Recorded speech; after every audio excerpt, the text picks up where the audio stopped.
ও তো মেহরাবের লোককে আক্রমণ করলো, যখন ওখানে আপনার আক্রমণ করলো ও তো অমুককে আক্রমণ করলো। বলছে পার্টি করতে গেলে তো মার খেতেই হয়, পার্টি করতে গেলে তো মার খেতেই হয়। তো সেই কথাটা মনে ছিল না 2009 সালে? মনে ছিল না ভাঙড়ে 7টা উইকেট মুসলমানের পড়েছিল? মনে ছিল না 2010-এর কথা?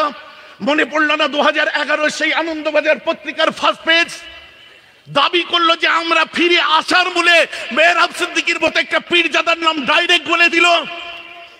তখন মনে ছিল না যে রাজনীতি করতে নেই? আমি জানি মুজাদ্দেদে জামানের ধুলো তোলা হচ্ছে। দাদা হুজুর করেছেন? দাদা হুজুর করেননি, তার ব্যক্তিগতভাবে সে করছে, আমি বলে দিচ্ছি। এবারে বলুন অধিকার আছে না নেই? বলবেন রেজাল্ট কি হয় দেখা যাবে, রেজাল্ট কি হয় দেখা যাবে। আমরা ভেবেই নিয়েছি রেজাল্ট খারাপ হবে, যান মেনে নিলাম, হাসুন কিছুদিন। ওকে বলবো মেনেই নাও রেজাল্ট খারাপ হবে, হাসুন কিছুদিন। কিন্তু 34 বছর ধরে রেজাল্ট খারাপ করেছিল তৃণমূল কংগ্রেস, কিন্তু বামফ্রন্টের ভয় ছিল ওরা 34 বছর হারলেও পেছনে তাড়া করার কেউ আছে। কথাটা আমার বুঝতে পারছেন না? এটা মাটির পুতুল হিসেবে খেলা করছে। তো এদেরকেও বুঝিয়ে দিই যে 12, 10 বছর, 11 বছর, 15 বছর ধরে রাজত্ব করো, তোমার প্রজেক্ট শেষ করো, কিন্তু আগামী দিনে মাথায় রেখে দিও তোমাদের তারা করার জন্য নবী মুহাম্মদের উম্মত গুলো তৈরি আছে।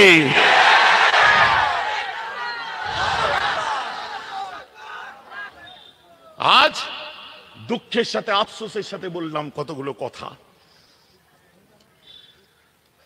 নবী দিবসের আলোচনা না করলে নয়, বিস্তারিত আমি বলবো না, আগেই বলে দিয়েছি।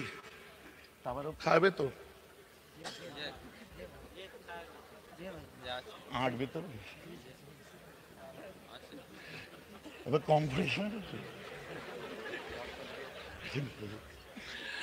আমার কথা বুঝতে পারছেন? বাইকে ছেড়ে দাও, যাবে ওখানে অফিসে বসে। আমার কথা আপনারা বুঝতে পারছেন? কারণ আমরা সেই নীতি, সেই আদর্শতে বিশ্বাস করি। একবার তাকবীর দিন, নারে তাকবীর।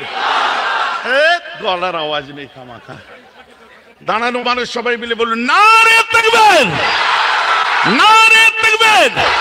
সিলসিলা হক মুজাদ্দিদ জামান, সিলসিলা হক মুজাদ্দিদ জামান। আমাদের সকলের প্রিয় আওলাদে মুজাদ্দিদ জামান, আমাদের সকলের প্রিয় ছোট ভাই আব্বাস সিদ্দিকী। নারে তাকবীর।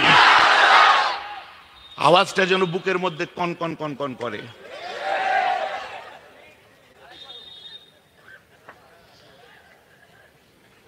আর হবে না, একটা কায়দা হয়েছে, আর একটা কায়দা হবে। আজ তো ওয়াদা করলাম, শুনুন, আমার রাসূল দিন দুনিয়ার বাদশা আকায়ে নামদার রাস্তা দিয়ে হেঁটে যাচ্ছে। ছোট্ট কথাই বললে বুঝতে পারবে। নবীজি আমার হেঁটে চলে যাচ্ছেন, হঠাৎ দূর থেকে আবু জেহেল দেখতে পেয়েছে আল্লাহ রাসূলকে। হাদিস পাক শোনাচ্ছি গো। আবু জেহেল দেখতে পেয়েছে আমার রাসূলকে, দেখার পর হঠাৎ একটা হাতে পাথর তুলে পিছনে লুকিয়ে দিয়েছে। বলছে মুহাম্মদ, মানে কি আমার হাতে কি আছে বলো তো? আমার রাসূল খুব ক্যাজুয়ালি নিজের খুব সুন্দর মুখের বাণী দিয়ে বললেন, চাচা আপনার হাতে কি আছে আমি কি করে বলবো? আপনার হাতের মধ্যে যা আছে ওই বলে দেবে আমি কে। হাতের ভেতর থেকে কলমা শরীফের আওয়াজ আসছে।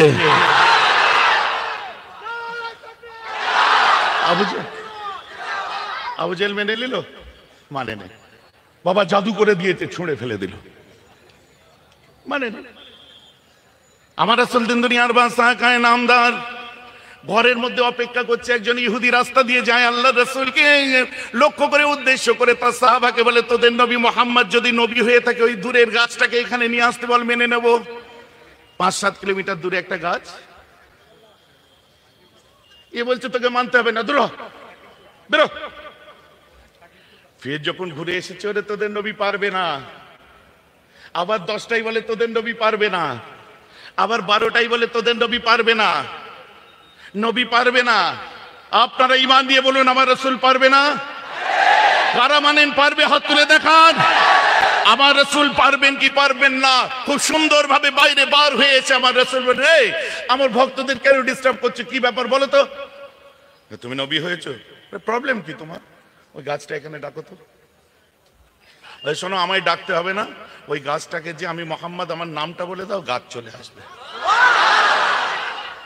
এটা কি হলো? নাম বললে গাছ চলে আসবে না? যদি না আসে, মনে মনে ঠিক করছে গাছ তো আসবেই না। ওদের কাবিলার সরদার বলেছে যে হযরত মুহাম্মদকে যদি তুমি মারতে পারো বা শাস্তি দিতে পারো, তোমাকে আমি অনেক পয়সা দেবো, মালামাল হয়ে যাবে।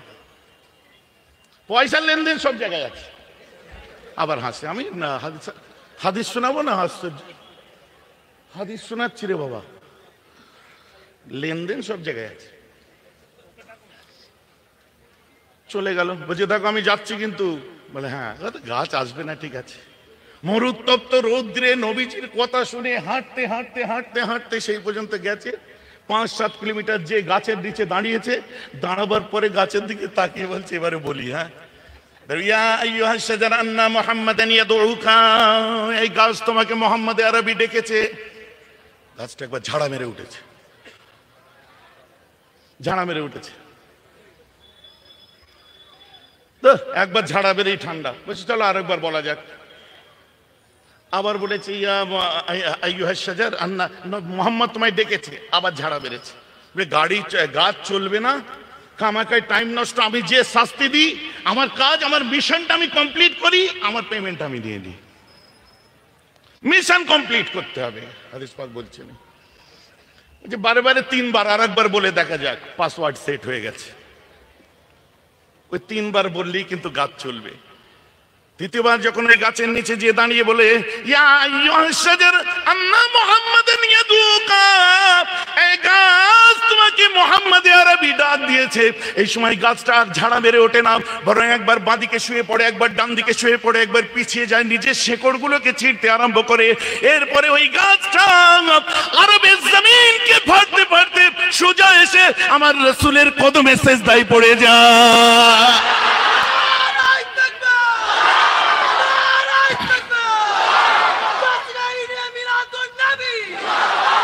গাছ কোথায়? আমার রাসূলের কদমে এসে সিজদায় পড়ে যায়। এ পেছন পেছন দৌড়ে এসে হাঁপিয়ে গেছে। বলে কিরে, আমাকে শাস্তি দিবি নি? হাতটা বাড়িয়ে বলছি, এটাই যদি তোমার ইসলাম হয়, আর দেরি করো না, কলমা পড়ে আমায় মুসলমান করে নাও। আছে কোথায়?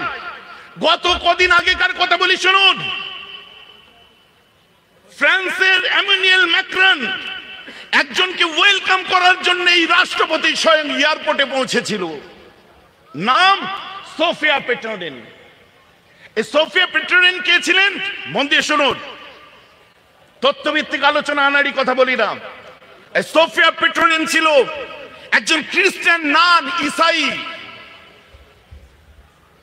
বাসটা একটু পাস করিয়ে দিন তাড়াতাড়ি। এই ছেলেরা বাসটা পাস করাও। সব আমাদের পাড়ারই ব্যাপার, বুঝলেন? বিরক্ত লাগছে? দাঁড়ানো ভাইয়েরা কষ্ট হচ্ছে? সোফি পেট্রোনেন, শুনতে থাকুন, attention please, please attention. Sophie Petronen একজন খ্রিস্টান নাম ছিল, যেমন মাদার টেরেসা ছিলেন। এই সোফি পেট্রোনেনকে আফ্রিকার মালিতে আগুয়া করে নেওয়া হয়। আফ্রিকার মালিতে তাকে আগুয়া করা হয়, কিডন্যাপ করা হয়। কিডন্যাপের পরে তাকে 4 বছর একটা জেলে রাখা হয়। এরপরে ফ্রান্সের প্রেসিডেন্ট ভ্যাটিকান সিটির খ্রিস্টানদের পোপদেরকে দিয়ে অনুরোধ করে যে সোফি পেট্রোনেনকে আপনি ছেড়ে দিন। এরপরে তারা অনুরোধ রেখেছে। 4 বছর পরে সোফি পেট্রোনেন এবং তার 8 জন সঙ্গীকে যখন ছাড়লো, কদিন আগেকারের কথা বলছি, যখন নাকি ফ্রান্সের বুকে রাসূল পাকের ব্যঙ্গচিত্র অঙ্কন করা হচ্ছে, ওই সময়তে ওয়েলকাম করার জন্য যখন ম্যাক্রনের এয়ারপোর্টে পৌঁছালো, সোফি পেট্রোনেন প্লেন থেকে বার হলো। বার হওয়ার পর হাত বাড়িয়েছে, hello Sophie, how are you? উত্তর হচ্ছে, I am fine, but I am not Sophie right now, I am Muslim and my name is Mariam. কি বলছে? আমি এই মুহূর্তে কোন সোফি পেট্রোনেন নয়। আপনি যখন ব্যঙ্গচিত্র আঁকছেন ওখানে, আমি জেলে বসে ধর্ম পাল্টে মুসলমান হয়েছি। আমি এই মুহূর্তে সোফি পেট্রোনেন নয়, আমি খ্রিস্টান নয়, আমি একজন মুসলিম, আমার নাম হলো মারিয়াম। অতএব আমি আগেই বলেছিলাম যে যত এইরকম জ্বালাবে একবার আঘাত দেবে, লক্ষ লক্ষ মুসলিম ইসলামকে নিয়ে রিসার্চ করবে। মিস্টার ডেভেনপোর্ট লিখছে দ্য অ্যাপোলজি ফর মোহাম্মদ, খুলে দেখুন। বইটাই লেখা হয়েছে কিসের উপরে? আল্লাহ রাসূলের উপর কটূক্তি করেছিল, সেই কথাগুলোকে ফিরিয়ে নিয়ে নবীর উপরে বই লিখে দিলেন দ্য অ্যাপোলজি ফর মোহাম্মদ। তার মধ্যে লিখছেন we must recognize that the spread of Islam not owned by victory of sword but spread by the magic of his personality and wonderful eloquence. এসব বললে সারা রাত কেটে যাবে। প্যারে হাজিরানে মজলিস, বহু মানুষ দাঁড়িয়ে কষ্ট করছেন, বসার জায়গা নেই, মাফ করবেন। তাই আপনাদের কাছে আর আমি সময় দিচ্ছি না, ময়দানে এসে গেছি, ওয়াদা যখন করে ফেলেছি, কথা বুঝছেন না? তবে ইনশাআল্লাহ আমার ইচ্ছা একটু আগে পর্যন্ত ছিল না যে কথাটা আমি ডিক্লেয়ার করব। ভাববেন না জলসা বাড়াবার জন্য, ডায়েরি ভর্তি করার জন্য অ্যাডভার্টাইজ করছে। শুনে রেখে দিন ভালো করে, ওই ফকটে অ্যাডভার্টাইজমেন্টের জন্য কারোর পিছনে দৌড়াই না, কাউকে পয়সা দিয়ে খবর করাই না। যারা ভালোবাসে ন্যায় নিষ্ঠার সাথে, যারা জার্নালিজমের এথিক্সকে বুঝেছে, যারা মিডিয়ার জগতে এসে নিজেদের নামকে উজ্জ্বল করেছে, সেই মাস কমিউনিকেশনের স্টুডেন্টরা প্রত্যক্ষ পরোক্ষ ভাবে তারা যায়। সত্য কথা তাদেরকে বলি, কারণ আমি একটা জিনিসে বিশ্বাস করি, আমার দাদা হুজুর 5 হুজুরের সামনে, আমার বড় আব্বার মাজারের সামনে বসে বলছি, দুনিয়ার জমিনে কারো ক্ষমতা নেই নেই নেই। আল্লাহ যদি টিকি ধরে তোলে, তুমি ধরে কখনো নামাতে পারবে না।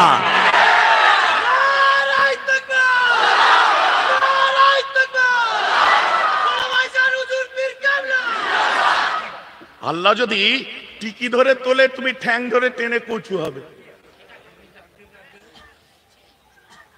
4 বছর তো ময়দানে নেই, ভুলে গেছে লোক। কিছু করতে হয়েছে, সংগঠন নিয়ে ব্যস্ত থেকেছি। যাই হোক, আর বাড়ছি না, আপনাদের আর কষ্ট দেবো না।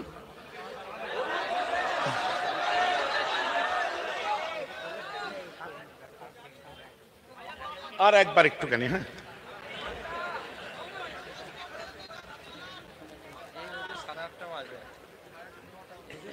যাবেন? 8টা বাজে, আমার ঘড়ি নেই।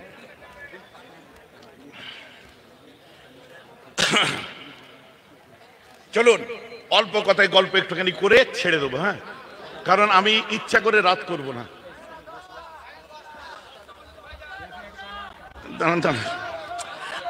দম বিশ্বাসটা নিতে দে রে ভাই। আমার রাসূল দিন দুনিয়ার বাদশার একটা সুন্দর কথা একটু আপনাদের সামনে তুলে ধরি। নবী দিবস একটু নিছক নবী দিবস হয়ে যাক, একটু সওয়াবের খাতায় নাম লিখিয়ে নি। নবী দিবস আমি যে করব, কোনো মুসলমানের ভাষায় করব না। বলে কেন? আরে মজার ব্যাপার তো এখানেই, আমার রাসূলকে আল্লাহ এমন একটা নিয়ামত করেছিলেন, যারা নবী দিবসের ময়দানে দাঁড়িয়ে কষ্ট করছেন এবং যারা বসেছেন, আল্লাহ উভয়কে কবুল করে দিয়েছে। যদি বলেন কেন? আল্লাহর রাসূলের এই মিলাদুন নবীতে যারা খুশি করেছে, আনন্দ করেছে, আমার এই বাচ্চাগুলো থেকে আরম্ভ করে আমার নিজের পাড়ার, বুঝলেন, আমার ছোট ছোট ভাইপোরা আছে, এর মধ্যে আমার ছোট ভাইয়েরা আছে, বড় ভাইয়েরা আছে, চাচারা আছে, আত্মীয় স্বজন আছে, তারা আজকে খুশি করে ঈদ ও মিলাদুন নবী করেছে। সাথে সাথে একদিকে আনন্দ আর অপরদিকে ক্ষোভকে উগরে দেওয়ার জন্য একটা ময়দান করেছে। আর সেই ময়দানে হাজির হয়েছেন আপনারা, যারা ওয়াদা করে নেমেছে। কত হুঙ্কার এসেছে আপনাদের বিরুদ্ধে, কত রকমের আপনাদেরকে হুমকি দেওয়া হয়েছে, কত রকম ভাবে আপনাদেরকে হ্যারাস করার চেষ্টা করা হয়েছে। কত গণমাধ্যম এখানে সাংবাদিকরা বসে আছে, যাদের পিঠেতে এখনো যদি গেঞ্জি গুলো খুলে দেখি তো পিঠে ওই কাঁচ দিয়ে আর অন্যান্য জায়গার মারের দাগ খুঁজে পাবেন। কিন্তু তাও তারা ভুলে যায়নি। শত শত মিডিয়া আজ এখানে দাঁড়িয়ে আছে, আবার ট্যাপ করার কথা আছে।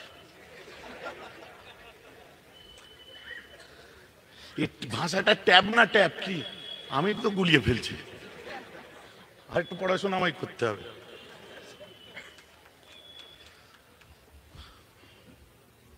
শুনুন, পুঁটি মাছ ধরা বড়শি দিয়ে যেন বোয়াল মাছ ধরতে যাবেন না। রুমালকে কম্বল হিসাবে যেন ব্যবহার করবেন না। যতদূর হাত যাবে ততদিনই চুলকাবেন, ওর থেকে বেশি চুলকাবার চেষ্টা করবেন না। কাদেরকে বলছি? সেই মানুষগুলোকে যারা প্ররোচনায় পা দিয়ে, যারা বুকে সাহস নিয়ে দিয়েছে যে এবারে ট্যাপ করব, কেস দেবো, এই করব, সেই করব। কান খুলে শুনে রেখে দেবেন, মুজাদ্দেদে জামানের বাংলায় আমরা আছি। মুজাদ্দেদে জামান দাদা হুজুর পীর কেবলা এই জমিনেতে শুয়ে আছে।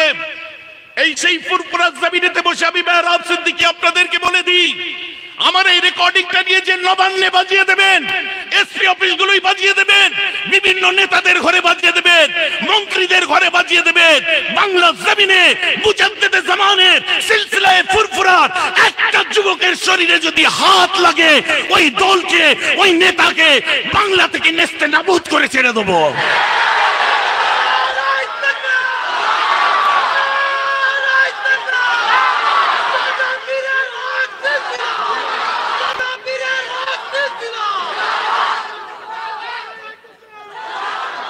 আর সেইগুলোকে চিহ্নিত করে রেখে দিন যারা ফড়ং ফড়ং ফড়ং ফড়ং এদিকে ওদিকে বসে বসে করে। 14 বছর চুপ করে বসেছিলাম, বরদাস্ত করেছি, আর চুপ করে বসে থাকবো না। ওই পলিটিক্যাল ছেলেগুলোকে বলে দিই, ওই রাজনীতির মানুষগুলোকে বলে দিই, ওই নেতাগুলোকে বলে দিই, ওই লিডারগুলোকে বলে দিই, ওই চাটুকারগুলোকে বলে দিই, এবারে যদি ময়দানে আসো, মেহরাব সিদ্দিকী ইটের জবাব পাথর দিয়ে দেবে।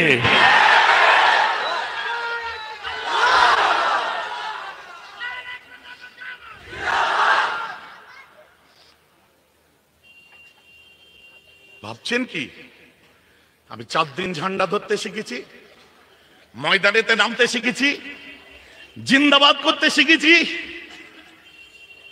যেটাই বলবো সেটাই ঠিক। আপনাদের চোখের পানি আপনার নয়, আপনাদের চোখের পানি আমার। আপনাদের কষ্ট আপনাদের নয়, আপনাদের কষ্ট আমার। আপনি ভুল করেন, ঠিক করেন, আমার পক্ষে যান, বিপক্ষে যান, আমার বিরুদ্ধে কথা বলেন, সম্পূর্ণ আমার বিরোধিতা করতে থাকুন। সঠিক মুজাদ্দেদে জামানের যদি আওলাদ হয়, প্রকৃত যদি কুরাইশ খানদানের খুন শরীরে থাকে, আপনি আমার দুশমন হলেও আপনার জন্য বদদুয়া নয়, আপনার জন্য দোয়া চাওয়াটাই পীর সাহেবদের কাজ। কথা ঠিক বলছি না ভুল বলছি? আজকে আদর্শ ভুলে গেলে হয়ে গেল। যারা এই স্রোতের বিরুদ্ধে সাঁতার কেটে বিভ্রান্তমূলক কথাবার্তা বলে, যে যে লেভেলেরই হোক, যে যে ধরনেরই নেতা হোক, লিডার হোক, বিচ্ছিন্ন করে দিন জনগণের কাছ থেকে তাদেরকে। কারণ আপনারাই লাঠি ধরেছিলেন পার্টিকে জিতাবার জন্য, বোম প্রথম আপনারাই চালিয়েছিলেন, বন্দুক প্রথমে আপনারাই ধরেছিলেন, লড়াই করার জন্য আপনাদেরকেই ব্যবহার করা হয়েছে। আপনারা লড়াই করেছেন, আপনারা মার খেয়েছেন, আপনারা লাঠিচার্জ হয়েছে, বাড়িতে আগুন লাগিয়েছে, মাথা ফাটিয়ে দিয়েছে, হসপিটালে ভর্তি করেছে। ওদের কানে বাজিয়ে দিন কথাটা, যারা মার খেতেও জানে, ওরা মারতেও জানে। কিন্তু সে মার ব্যালটের মার হবে, সে মার গণতন্ত্রের মার হবে, সে মার রাজনৈতিক মার হবে, সে মার ইটের জবাব পাথর দিয়ে দেওয়া হবে। আমার বুঝতে পারছেন তো? দেখি মুজাদ্দেদে জামানের দরবার শরীফের সামনে, আজ যে বাড়ির সামনে জানেন এই সবরে সারি করতে বসেছি, আমার দাদি গতকাল কি ইন্তেকাল করেছেন, এই ময়দানেই আমি জানাজা পড়ে গেছি। সব আমার জ্ঞাতি গোষ্ঠী, আমাদেরই বাড়িগুলো, আমাদের আত্মীয় স্বজনদের বাড়ি এগুলো। গত কদিন আগে শরীর খুব বাড়াবাড়ি ছিল, ছেলেটা মাহারা হয়ে গেছে। আব্বাকে আল্লাহর রাসূলের দেশে হাদিয়া দিয়ে দিয়েছে। বুঝতে পারেননি যে দাদি ইন্তেকাল করলেন, তো দাদির যিনি স্বামী আমাদের দাদু ছিলেন, ছেলেটা তার এতিম হয়ে গেছে আজকে। মাহারা বাপারা হয়ে গেছে। তাই বলছে আব্বাকে অনেকদিন আগে রসুল পাকের দরবারে নজরানা দিয়ে দিয়েছে। বলেন না সুবহানাল্লাহ, কত নসিবওয়ালা। আরবের জমিনে শুয়ে আছে, আর গতকালকে মাকে হারিয়ে ফেললো। তো আজ সব থেকে ভালো লাগছে কি জানেন, তার এখনো 4 দিনের সবরেসানি হয়নি, কালকে ইন্তেকাল করেছে। আমাদের নসিব যে দাদির প্রথম সবরেসানি তার নিজের জায়গার উপরে হাজার হাজার মানুষ মিলে আজকে আমরা সবাই মিলে করব।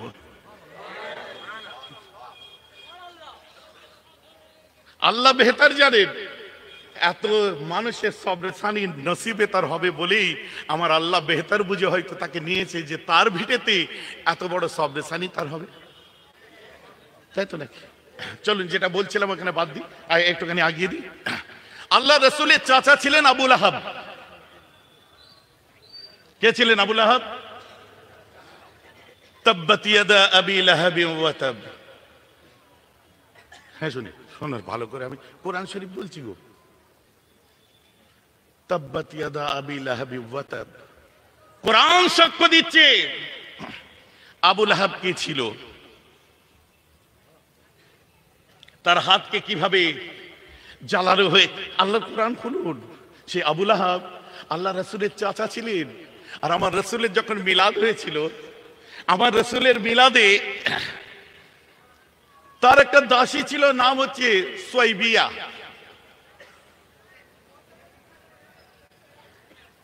আমার নবীর মিলাদ হয়েছে, মিলাদ মানে জন্মানো, মৌলিদ মানে জন্মাবার স্থান, মৌলুদ মানে যার জন্ম হয়েছে, আর মিলাদ মানে শিশুকালে আসা বা জন্ম নেওয়া। আমার রসুল দুনিয়ায় এসেছে, মিলাদ হয়েছে। হাসতে হাসতে যে বলছে, এই আবু লাহাব শুনুন, আপনার ছোট আপনার ভাই আব্দুল্লাহর ঘরে একটা চাঁদের থেকে সুন্দর বাচ্চা হয়েছে, নিয়ে আসবো বলে নিয়ে আসো। এই দেখুন সেই বাচ্চা, চেহারা থেকে নূর চমকাচ্ছে, মুচকে হাসি হাসছে, ঘরটা নুরানি হয়ে গেছে। আল্লাহ রসুলের চাচা আবু তালিব মুসলমান ছিলেন। আবু তালিবকে আল্লাহ রসুল বলছে, চাচা আপনি কি আমায় চেনেন না? বলে আমি তোমায় খুব ভালো করে চিনি। তো কলমা পড়ছেন না কেন, মেনে নিচ্ছেন না কেন? সব যখন চেনেন, কিরম চেনেন আমাকে? বলছে আমি তোমায় কিরকম চিনি, তোমার জন্মাবার আগে থেকে তোমায় চিনি। আমার ভাবি, আপনার কি বলে, আমার বৌমা, তোমার মা যখন তুমি পেটে ছিলে কোনো কষ্ট দিতে না তোমার দ্বারাই, তোমার মা কোনো কষ্ট পেত না। তোমার মা যখন পানি আনতে বাইরে কুয়ার কাছে যেত, বুঝতে পারছেন? বুঝে যাচ্ছে? মন দিয়ে শুনতে হবে, আপনাদের অনুরোধে আমি বলছি। কিন্তু যখন কুয়ার কাছে যেত, কুয়ার পানি মরুদ্দেশে এত নিচে নেমে যেত, কিন্তু তোমার মা তোমাকে পেটে নিয়ে যখন ওই কুয়ার পাশে যেত, সঙ্গে সঙ্গে ওই কুয়ার পানিটা আস্তে আস্তে আস্তে আস্তে তোমার মায়ের হাতের কাছে চলে আসতো। আমি নিজের চোখে দেখেছি। আর কি দেখেছেন? বলছে শোনো, আজকে তো মিলাদুন নবী হচ্ছে, তাবারুক বাটা হবে, অনেক জায়গায় লাড্ডু বাটা হয়েছে। হয়েছে কি হয়নি? মিলাদ হয়েছে। বলে শোনো, তুমি যখন ছোটবেলায় দুনিয়ায় তশরিফ এনেছিলে, প্রত্যেক ঘরেতে মায়ের আঁতুর ঘর থেকে একটা গন্ধ আসে। প্রত্যেক বাচ্চা জন্মাবার পরে তার শরীরে একটু নোংরা ময়লা লেগে থাকে, আর সে চিত হয়ে শুয়ে হুয়া হুয়া করে কাঁদতে থাকে। এই মুহাম্মদ, তুমি যখন জন্ম নাও, তোমার একটু পর্দা করে দেওয়ার পরে, মাকে একটু পর্দা করে দেওয়ার পরে আমি ওই ঘরে ঢুকলাম, ঢুকে দেখি তোমার শরীরে কোনো ময়লা লেগে নেই, তোমাকে যেন গোসল করে জমিনে পাঠানো হয়েছে। তোমার শরীর থেকে গন্ধ নয়, মিশকে আম্বরের খুশবু বার হচ্ছে, আর তুমি চিত হয়ে নয়, আল্লাহর দরবারে সিজদারত অবস্থায় দুনিয়ায় এসেছো।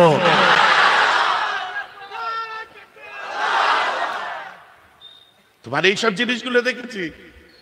তাহলে চাচা এবার একটু কলমা পড়ে না, তাহলে চাচা একটু মেনে নেন।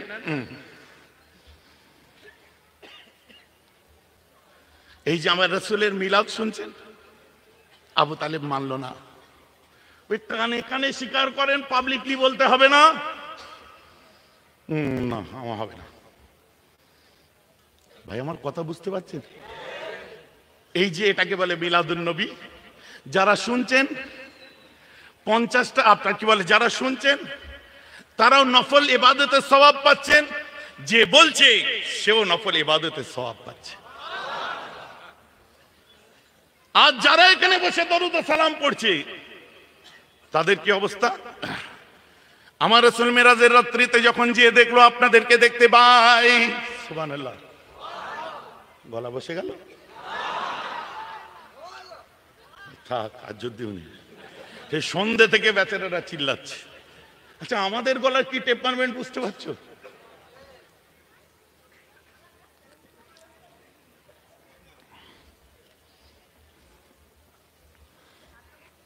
আল্লাহ রাসূল মেরাজের রাত্রিতে উপরে গেলেন, সশরীরে গেছিলেন, বলুন সুবহানাল্লাহ। আমার রাসূল যখন মেরাজের রাত্রিতে গেলেন, এক শ্রেণীর মানুষকে দেখতে পেলেন। আমার রাসূল তাদেরকে দেখে চমকে উঠলেন। কি? তাদের মানুষগুলো ছিল মেয়ে। সেই মেয়েগুলোকে দেখলো তাদের স্তনেতে হুক লাগিয়ে টাঙিয়ে দেওয়া হয়েছে, আর নিচ থেকে আগুন জ্বলছে, গোস্ত টোস্ত সব ঝরে ঝরে পড়ছে। আল্লাহু আকবার কবীরা। এরা কারা? বলছে এরা হচ্ছে সেই অসভ্য মেয়ে যে নিজের স্বামীর আমানতকে ঠিক করে রাখতে পারেনি, যারা ব্যভিচার করেছে, জিনায় লিপ্ত হয়েছিল। আল্লাহু আকবার কবীরা। জিবরিল লাগিয়ে চলো, এই লজ্জাজনক জিনিস আমি দেখতে পারবো না। আবার আগে যে দেখে এক শ্রেণীর মানুষ আছে যাদের জিভটা আগুনের কাঁচি দিয়ে কাটছে। জিবরাইল, আল্লাহু আকবার কবীরা, এরা কারা? বলে হুজুর ওইটাই তো মেহরাব সিদ্দিকীর দল। কেন? বলে এরা হেভি বক্তব্য দিত, লোক পাগলা হয়ে যেত, এদের ওয়াজ শুনে মানুষ মাতোয়ারা হয়ে যেত, আর যে কথাগুলো বলতো একটাও কাজের সঙ্গে মিলতো না, ওই স্টেজেই সেটা শেষ। মিথ্যে কথা বলতো হুজুর। তো শয়তান ভাবতো এর কাছে ডিউটি করাটাই বেকার, এর থেকে অন্য জায়গায় যাই, আমার থেকে বড় শয়তান নবীর মেম্বারে মিথ্যে কথা বলছে।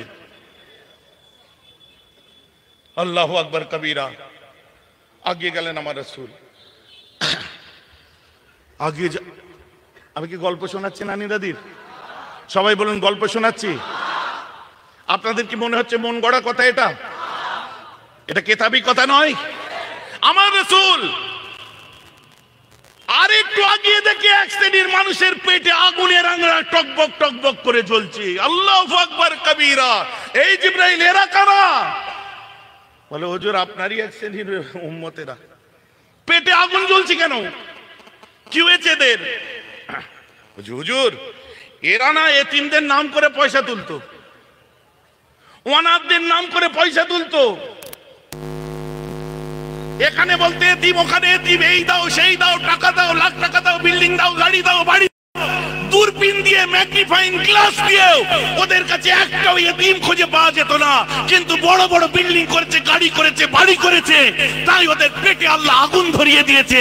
আমার রাসূল চমকে যায়, আগিয়ে যে দেখে এক শ্রেণীর কপাল থেকে নূর চমকাচ্ছে, শরীর থেকে খুশবু বার হচ্ছে। জিবরাইল, এরা কারা? বলছে এরা হচ্ছে ওই ব্যক্তি যারা আপনার মিলাদে বসে দরুদ ও সালাম পড়েছে, আপনার খুশিতে খুশি হয়েছে। আল্লাহ তাআলা এদের আরশে জায়গা দিয়েছে, এদের শরীর থেকে খুশবু, চেহারা থেকে নূরকে জারি করে দিয়েছে।